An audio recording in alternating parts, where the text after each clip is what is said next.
friends. Hello. Chai pee lo.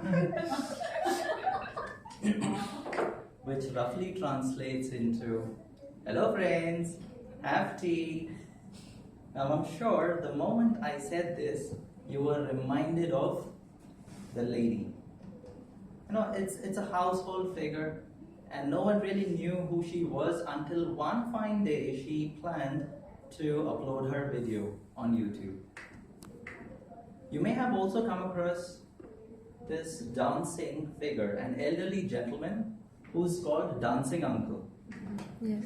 He showed some very nice moves on a Govinda number, and then he became famous overnight. I got to know that he has become the brand ambassador of his district, of his municipal district. And then there are various other people, and then you've got this Trivago guy.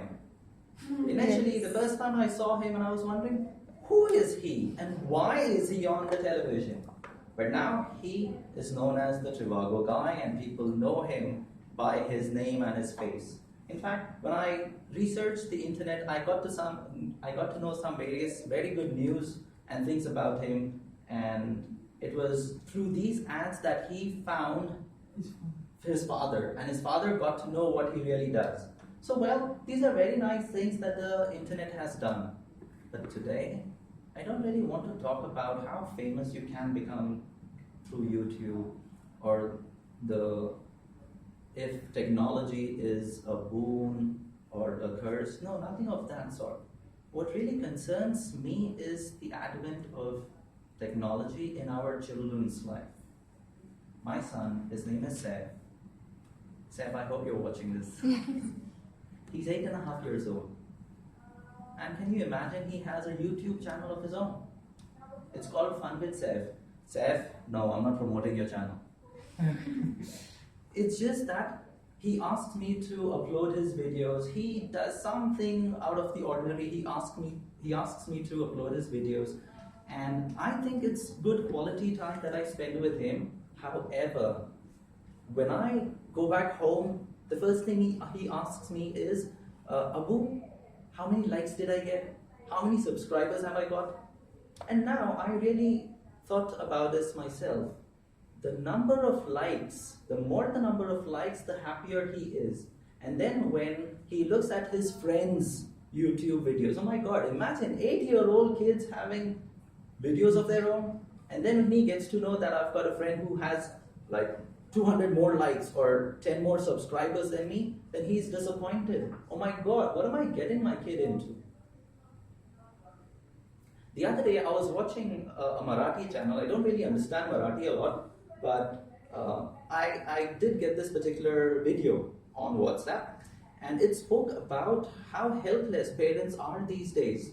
And you know, there's this a lady who says, and there's this tiny kid who's tugging on her, who's pulling her, and the lady tells the reporter that, you know, I'm so helpless these days.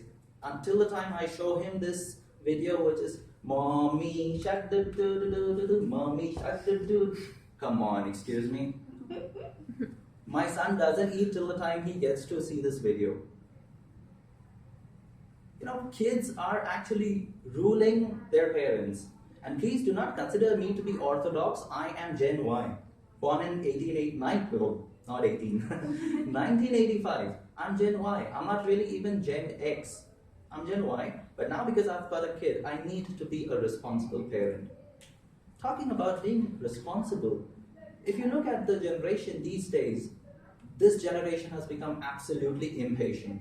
They have an app for everything. You want to buy something, log on to Amazon, purchase, the next day it shows up. That's if you have Amazon Prime. You want to watch a movie, you don't have to go to the nearest multiplex and then look at the times and then stand in a queue. You have a Netflix account, you want to watch a movie, you log on, you get to see the movie at the comfort of your home. So technology, while it has really made things easy for us, you're talking about Amazon, free, easy, convenient, super fast deliveries, Netflix, and then you want to talk to someone, you don't really have to dial the number or maybe send a letter. Those are days of the old.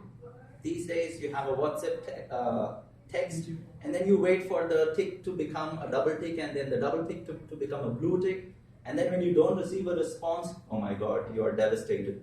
How dare the person not respond to me? Relationships are closing down. Now, this is something that needs to be looked into. So we're talking about a generation that has become very, very impatient. When I talk to people who get into the corporate industry, they tell me, and the first day I look at them, I see the spark in their eyes. I see that they are absolutely driven, ambitious, motivated to do something in life. And maybe after a few months, when I see them again, and they tell me, I think I'm going to quit. And I say, what happened? What's wrong? They say, I waited for 8 months, but I've not got promoted. 8 months? Are you kidding me? These people really need to see that what they really want to achieve is like a mountain.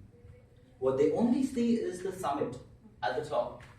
What they don't see is the meandering journey that they have to really experience.